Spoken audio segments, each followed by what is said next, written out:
I opened the dam at 3:12 in the morning. No permit, no discussion, no HOA email chain. Just me, a flashlight, a pair of gloves, and a decision that had been boiling in me for over a year. I remember that moment clearer than I remember my last birthday. The moon was low, the air thick like it knew something was about to happen, and when I turned the wheel and heard that first hiss of water pressure, it was like I finally exhaled after holding my breath for 50 damn years. You know what they say, sometimes it's not about winning. It's about not letting people forget who the hell you are. So let me back up a sec and tell you how I ended up being that guy, the guy who opened the floodgates not just on a dam, but on a battle that had been slowly squeezing the life out of everything I'd spent my whole damn life trying to protect. My name's Raymond Kessler. 63 years old. Born and raised in Lonsdale County, Texas. Former Navy engineer, rancher by blood, and, I guess now, neighborhood legend or cautionary tale, depending who you ask.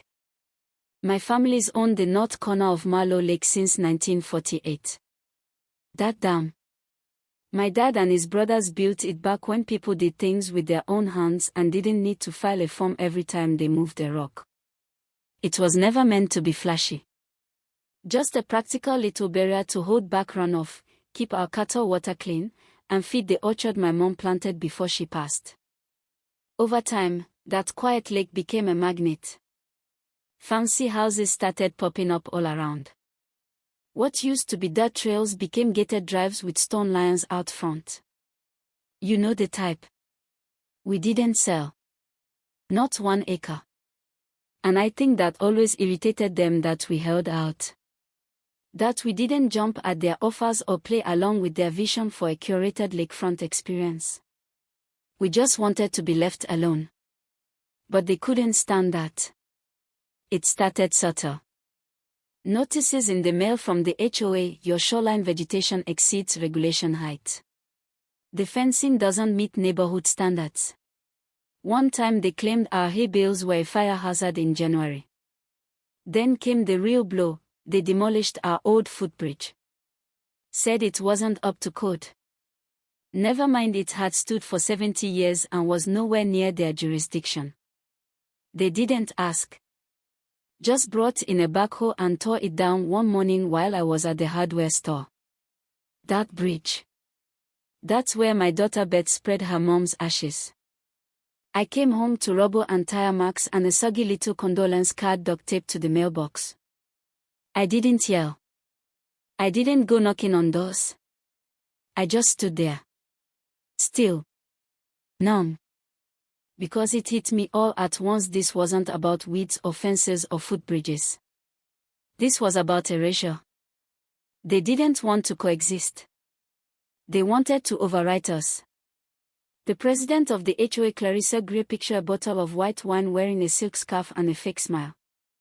She hosted mixers on her back patio with string lights and catered shrimp while pretending like we were all part of the same little lakefront community. But behind closed doors, she was the one feeding the board this idea that my dam was dangerous, obsolete, that it disrupted the aesthetic flow of the shoreline. She wanted it condemned. She wanted me out. Now, I'm not an idiot.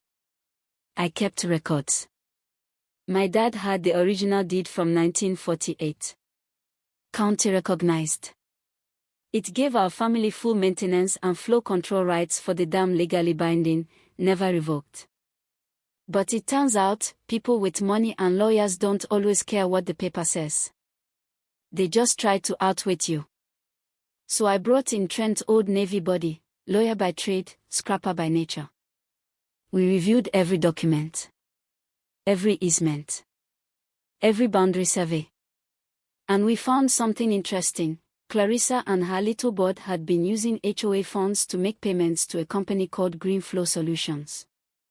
On paper, they were just stormwater consultants. But dig deeper. They were subcontractors for a private developer trying to drain and expand the eastern wetlands into a new housing complex, which would only be possible if my dam went away. So yeah. This wasn't about grass height. This was a coordinated squeeze to push me out so they could cash in. I didn't go public. Not yet. Instead, we documented everything. Then I spent 3 weeks doing what they'd least expect: nothing. I smiled. I waved. I paid their ridiculous $125 unapproved landscaping fee. I even showed up to one of their tasteless wine tastings and brought deviled eggs. Meanwhile, I prepped the dam, cleaned the gate, reinforced the structure, oiled every bolt, just in case. And then, the gala happened. Annual HOA Lakefront Gala. Tents, live jazz, white tablecloths. All staged 20 feet from the water. And it had been raining for days.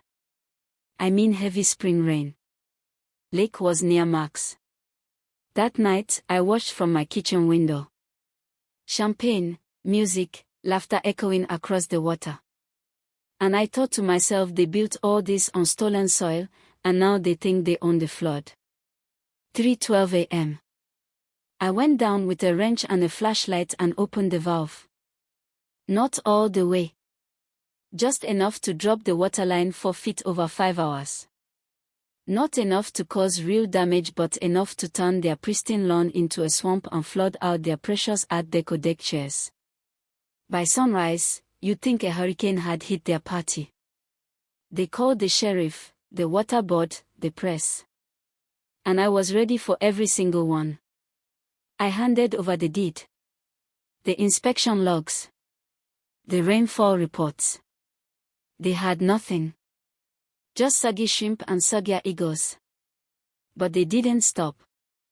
Weeks later, I found a surveillance camera nailed inside a birdhouse aimed straight at my dam.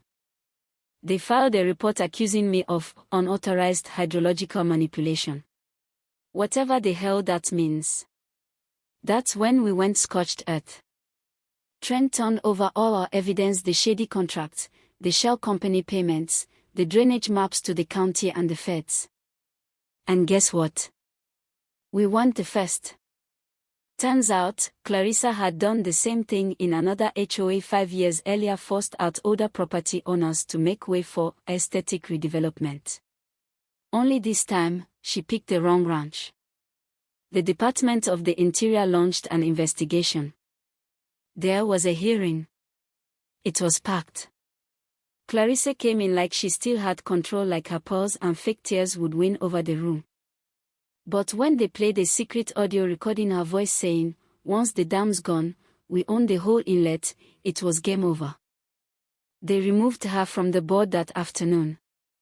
HOA was dissolved by the end of the month. Fines reversed. And I rebuilt the bridge, not with wood this time, but stone. Called it Kessler Crossing. People still walk across it to fish or just to sit and watch the water, like Beth and her daughter do most weekends now. Not everyone cheered. Some folks said I stirred the pot. Others said I saved the shoreline. I don't care. What matters is, I still wake up every morning and see that lake glimmer the way my dad saw it, the way it's meant to be seen, and I know it's still ours. So yeah, maybe I opened the dam. Maybe I made some people uncomfortable. But I didn't flood their homes.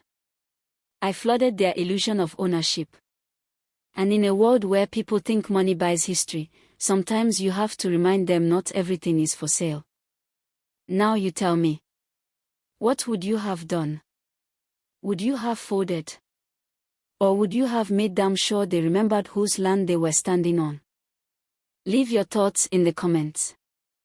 I want to hear your stories, where you drew the line and what happened when you finally stood your ground.